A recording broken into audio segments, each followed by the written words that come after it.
Buen día, República Oriental del Uruguay. Buen día a todas las repúblicas de América Latina y del mundo, aquellas que subsisten, aquellas que están luchando, peleando por sus destinos republicanos, por esos estados de derecho que nos permitan tener una sociedad con leyes justas, leyes que protejan nuestras libertades y también el orden público.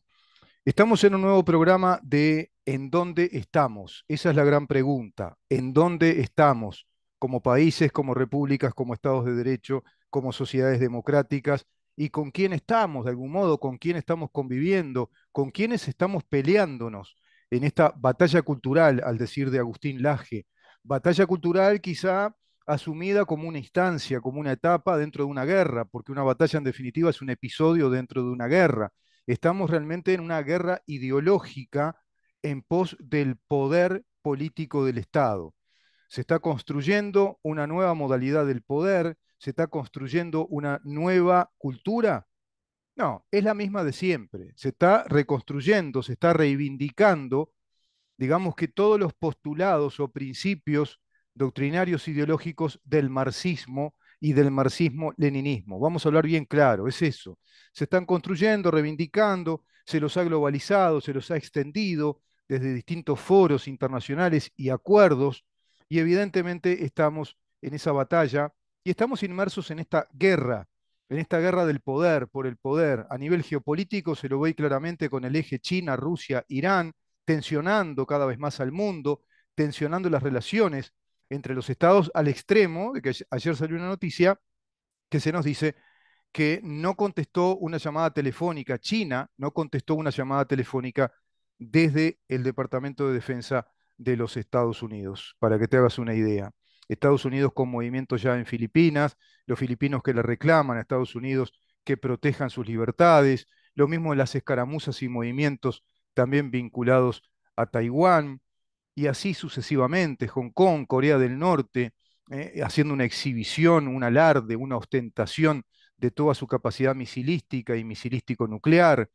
Lo mismo respecto a Rusia, que sigue perpetrando esas invasiones en un país soberano, que no provocó esta guerra como es Ucrania, sino que ha sido provocado, invadido, y a su vez en Latinoamérica está esa puja permanente entre los movimientos de izquierda, organizados como partidos políticos y también como poderes, en definitiva como gobiernos, para también construirse, digamos, un gran bloque latinoamericano desde el Foro de San Pablo y CELAC, desde el Foro de San Pablo y CELAC, para, digamos, alinearse a ese eje y alinearse en la construcción de un mundo que precisamente discrepa con el mundo libre. Estamos teniendo un problema con la imagen, esperemos que pueda solucionarse. Bueno, ahora sí. Así que vamos a entrar respecto a este panorama que te planteo, respecto a este contexto tan complejo que te lo di a grosso modo. Te digo que nos sigas en YouTube, mirá dónde estamos, seguinos ahí, porque vamos a hacer esto por partes. Lo estamos haciendo ahora en la radio, en CX30 Radio Nacional, lo estamos haciendo ahora en compañía de Damián Hernández, lo estamos haciendo a través de la web de la radio, del Streaming 1 y por aire, pero también estamos grabando todo esto para que después vos nos puedas mirar por YouTube. Nuestro canal es Mirá en dónde estamos. El programa se llama En dónde estamos. El programa por YouTube es Mirá en dónde estamos. Nos podés seguir en Twitter, @en donde estamos, en Facebook, en donde estamos, y también por Instagram, en donde estamos, Uru. Pero te repito, entra a nuestro canal YouTube, mira en donde estamos, y te vas a encontrar con todo este material. Lo vamos a hacer por partes. Vamos a ingresar al tema del Uruguay, por supuesto. Estamos analizando la política nacional y vamos a repasar un poco su historia reciente. Roba, estafa, miente y quiere volver. Así es el Frente Amplio. Así es el Frente Amplio. Roba, estafa, miente, quiere volver, siempre lo mismo. Dijo Abraham Lincoln una vez que si la historia contada no responde a todos los hechos que nos cuenta, entonces no tiene el valor de la historia. Los datos matan al relato. El relato que no responde fielmente a los hechos ocurridos es una mentira. Es apuntar aquí que la ciencia no es ciencia si no confirma sus teorías en los hechos. El conocimiento científico es la teoría La racionalidad aplicada metodológicamente, investigando, elaborando teorías, puede llegar al nivel de las hipótesis, pero siempre va a buscar confirmarla en los hechos, es empírica. ¿Por qué? Porque la ciencia es eso, es racional y empírica a la vez. De este modo, la ciencia de la historia y el arte de la investigación periodística se deben a estos principios. Si no, no hablaríamos de historia y no hablaríamos de periodismo. El periodismo es la entrega de la información, primero la búsqueda, la investigación y la entrega de esa investigación sobre los hechos ocurridos, sobre los acontecimientos, sobre los quehaceres de los seres humanos, entregados como una información veraz, que responde a los hechos. Y no es mera noticia, no es el mero relato de hechos acaecidos, sino que eso también está involucrando la capacidad de analizar lo que significan, el significado de esos hechos. Y esa es la tarea también del periodista, y consultar a especialistas en distintos aspectos y a su vez valerse de su propia experticia, me refiero al periodista, a su propia formación, su capacidad personal en cuanto a la formación que ha adquirido a través de sus esfuerzos personales. Ya decía Leonardo da Vinci que el arte debe ser eminentemente científico, si no, no es arte. De ahí lo de pronto lo del arte de la investigación periodística vinculada a la investigación científica.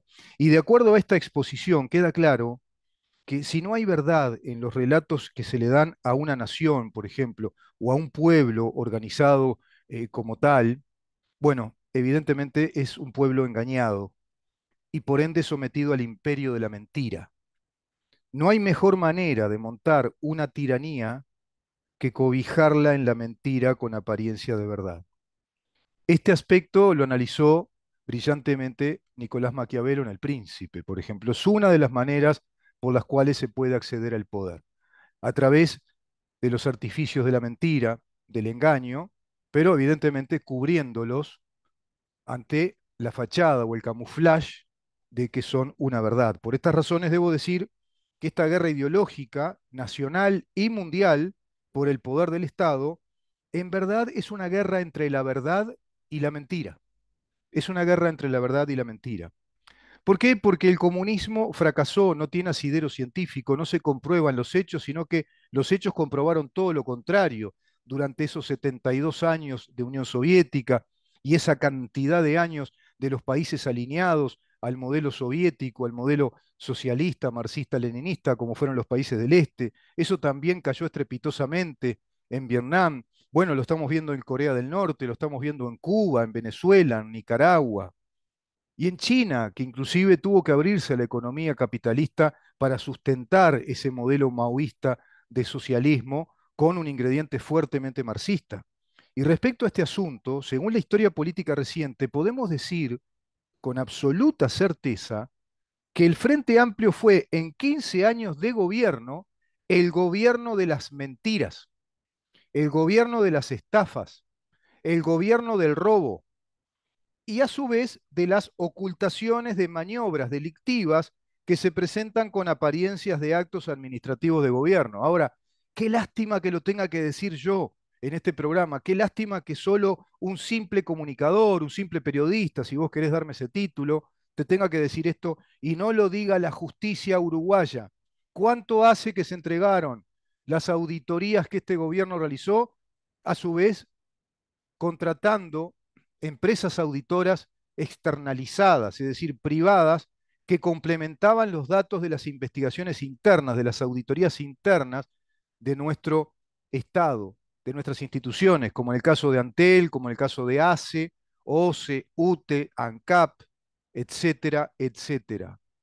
Todo eso se auditó, se investigó, como el caso del Ministerio del Interior, como las investigaciones sobre FENAPES, todo se investigó, todo se auditó y a su vez fue entregado a este sistema de justicia que tenemos en Uruguay, que deja muchísimo que desear porque no reconoce los mandatos de la Constitución de la República respecto a la responsabilidad de los jueces y a las garantías de un debido proceso.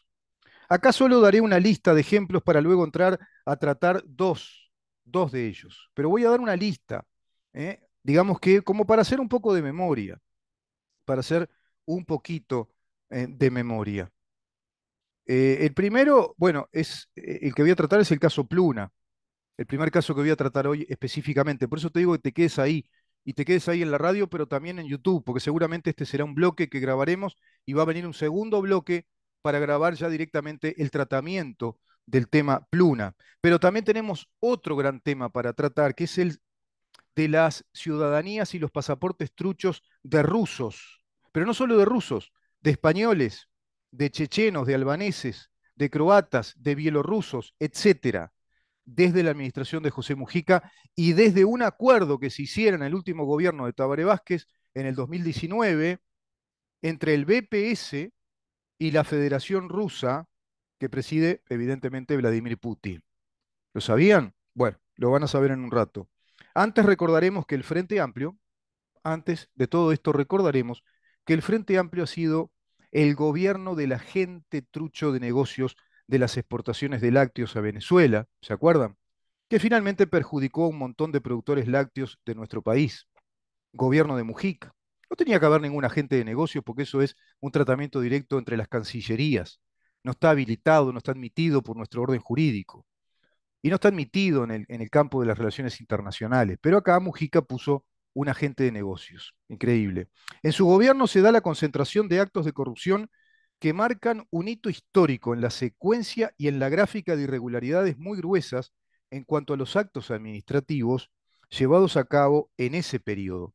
Pero podemos agregar que en el primer gobierno de Tabaré Vázquez se diseñaron los impuestos que van a castigar gravemente a los pequeños y medianos productores del país, a los emprendedores del país, a las empresas nacionales, como a los profesionales universitarios y no universitarios, y también a empresas extranjeras que empezaron a irse en una huida importante, en un éxodo que precisamente no fue el éxodo oriental, fue el éxodo de las empresas privadas que ya no aguantaban más las cargas impositivas, la falta de infraestructura del país, un tema gravísimo, y las presiones y los chantajes sindicales de esta Federación Única de Sindicatos Únicos del Partido Comunista del Uruguay. En otras palabras, castigando severamente al sector privado de la producción de bienes y servicios, es decir, castigando al sector que genuinamente produce riquezas en un país, el que produce bienes, produce servicios y genera fuentes de trabajo legítimas, genuinas, el trabajo vinculado a la necesidad de producir riquezas y no el trabajo vinculado a la administración pública, porque el Estado no produce riquezas, excepto, se supone, en algunas empresas que tienen fines comerciales, como así lo dice la Constitución de la República. El caso de ANCAP, por ejemplo, el caso de el BROU, el caso de UTE, OCE, bueno, pero dan pérdida y dieron mucha pérdida en los gobiernos del Frente Amplio. Pérdidas como nunca. Hablaron en el gobierno de Tabaré Vázquez con Astori, el contador Astori, llegaron a hablarnos de la madre de todas las reformas. Apenas vinieron, pa, chao, sácate, pum, arriba del lomo, impuestos por todos lados, impuestos prácticamente confiscatorios, el IVA al 22%, IRPF, persiguiendo toda actividad privada y de relaciones laborales, el IRPF, castigando los salarios, castigando los ingresos económicos de los pequeños, muy pequeños y medianos productores nacionales, castigando los ingresos de los profesionales universitarios y no universitarios, el IAS, castigando a las jubilaciones, el IAS, el impuesto a las jubilaciones, increíble, el IMESI, y así una montaña de impuestos indirectos. No es un tema, evidentemente, para analizar hoy. Solo menciono para que tengamos en cuenta cuando hablan de ciertas cosas en este momento, cuando hablan de un gobierno desorientado, cuando hablan de un gobierno acabado, cuando sale Carolina Cose a plantear una denuncia penal contra el proyecto Neptuno, que es nada más y nada menos que elaborar una fuente complementaria de agua, porque estamos a 30 días que nos quedemos sin agua en Montevideo, por ejemplo, Carolina Cose, que no ha realizado un saneamiento, que ha pedido mucha guita para un proyecto de limpieza que no aclaraba ante la Junta Departamental de Montevideo, perdón, Carolina Cose, que incrementó presupuestos en la Intendencia, Carolina Cose, que fue la que incrementó el presupuesto del Antel Arena, superando 3 veces el presupuesto inicial que nos dijo, Esa Carolina Cose, por ejemplo, está queriendo meter el palo en la rueda para trancar un proyecto de fuente complementaria de agua que el Frente Amplio no hizo en sus 15 años de gobierno. En sus 15 años de gobierno, el Frente Amplio no instaló nada de infraestructura, no pensó en mejorar la infraestructura del país y, por ejemplo, fuentes complementarias de agua, por ejemplo, proyectar políticas de desarrollo en cuanto al riego, políticas de contingencia. Si ya sabían que estamos en este gran tema planetario del cambio climático, del recalentamiento planetario, si vos querés así. Ahora, lo que está recalentado, es cierto, como estamos hoy todos nosotros, en este estado del tiempo de los 36, 38, 40 grados, lo que sí está recontra, pero recalentado, es el Estado uruguayo, la administración uruguaya que está que revienta, porque la recalentaron tanto, recalentaron los motores durante el Frente Amplio, metiendo y metiendo empleado público, creando burocracia, creando el MIDES, creando el Instituto Nacional de la Mujer, el Instituto Nacional de los Derechos Humanos, y dale que va, y creando y metiendo ONGs como loco dentro de la Intendencia de Montevideo, dentro de la Intendencia de Canelones, y creando presupuesto y deuda, y pedir préstamos, y pedir préstamos. Esa es la estrategia, ese es el estilo de gobernar del Frente Amplio. Volvamos a los grandes casos de corrupción. ANCAP se funde en $1.000 millones. ¿Qué pasó? ¿Qué pasó ahí? ¿Y qué pasa con la justicia? Justicia compañera que todo lo congela. Las empresas subsidiarias creadas en el gobierno del Frente Amplio, 11 empresas subsidiarias de ANCAP, que con capitales públicos, es decir, con la guita de todos nosotros, pasaron a funcionar como empresas de derecho privado, es decir, como empresas privadas que pueden cotizar acciones, que tienen CEOs, es decir, tienen directores empresariales que figuran como encargados de esas empresas que ya funcionan en la órbita privada y que escapan a los controles del Estado y escapan inclusive en calidad de empresas que se han prácticamente privatizado, pero desde los fondos públicos, es decir, crean capitales privados y generan beneficios, privilegios dirigenciales con altísimos salarios desde los capitales públicos. ¿Sabés cómo se le llama eso? Primero, robar. Eso es robar. Es un artilugio, es una ingeniería, y es una ingeniera también la que roba, pero es una ingeniería jurídica para robarnos plata.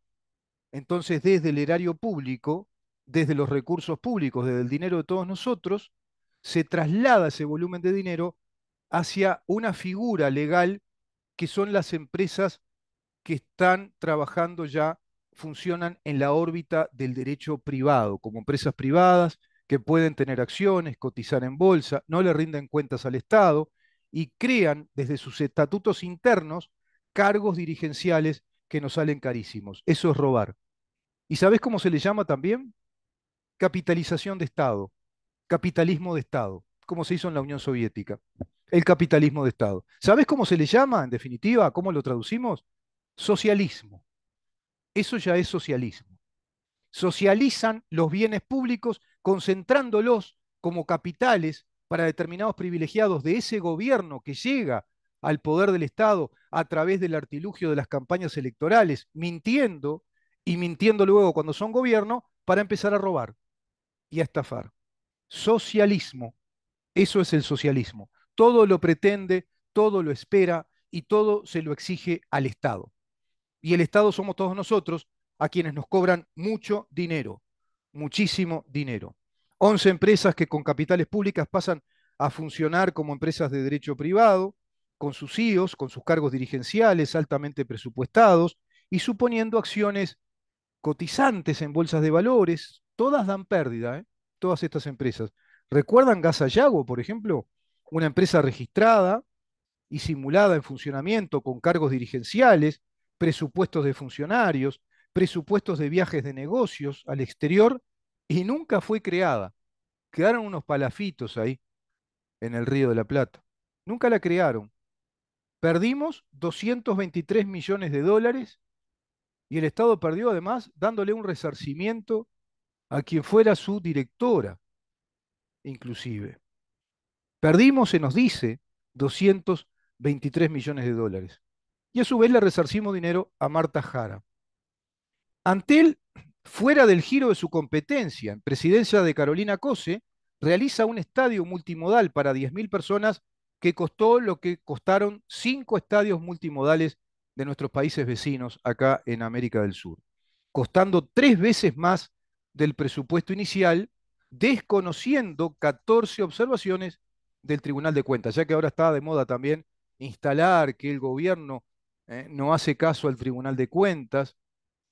Bueno, precisamente ese tema es atávico en el país. Nunca se le hace caso al Tribunal de Cuentas. Además, como el Tribunal de Cuentas no es vinculante, no tiene nada de tribunal, no es jurisdiccional, no da un veredicto, no dicta sentencia que se haga obligatorio cumplirla, en verdad también es algo así como la creación de una burocracia estatal de expertos, se supone expertos contadores, economistas y juristas, que dan sus dictámenes, es un órgano consultor o asesor que dictamina y dice lo que conviene hacer o no conviene hacer, si se ajusta o no se ajusta a las leyes presupuestales del país, por ejemplo. Es solamente eso. ENACE, investigaciones por desfinanciaciones severas en épocas de la doctora Susana Muñiz, ¿se acuerdan? En el ministerio de la doctora Muñoz, Ministerio de Educación y Cultura, grandes pérdidas también. El Fondes, ¿se acuerdan del Fondes? Ya nadie se acuerda del Fondes, que fue un fondo de capitales sacado de rentas generales en el periodo de José Mujica para financiar sin transparencia alguna a unas cuantas empresas compañeras, como Envidrio, Alazú, un invento, Pospluna, Alazú, Funza, etcétera. Se calcula que unos 380 millones de dólares se fugaron de las arcas del Estado por ahí, y para ahí y hacia ahí. De acuerdo a estas razones de espacio, entonces voy concretamente al caso Pluna. Y de acuerdo a una cronología de los hechos, voy a ir al caso Pluna y luego pasaré al caso de un convenio sin publicidad alguna para con la ciudadanía uruguaya entre el BPS y la Federación Rusa. Sí, así como lo escuchás, entre el BPS y la Federación Rusa para el otorgamiento de ciudadanía y pasaportes a rusos. Y como consecuencia de ello, ciudadanía legal o natural, según los casos, y a su vez contemplando la directa nacionalización para la posibilidad de los aportes y las causales jubilatorias en BPS de estos ciudadanos rusos obteniendo ciudadanía uruguaya. Repito, hay acuerdos con Rusia, con España, con chechenos, con bielorrusos, con albaneses, con ucranianos, con croatas, etcétera. Así que quédate ahí, vamos a una pausa, Damián, y vos también, si estás mirándonos por YouTube, quédate, anda a la segunda parte, porque vamos a entrar con el tema de la cronología del caso Pluna. Gobierno José Mujica.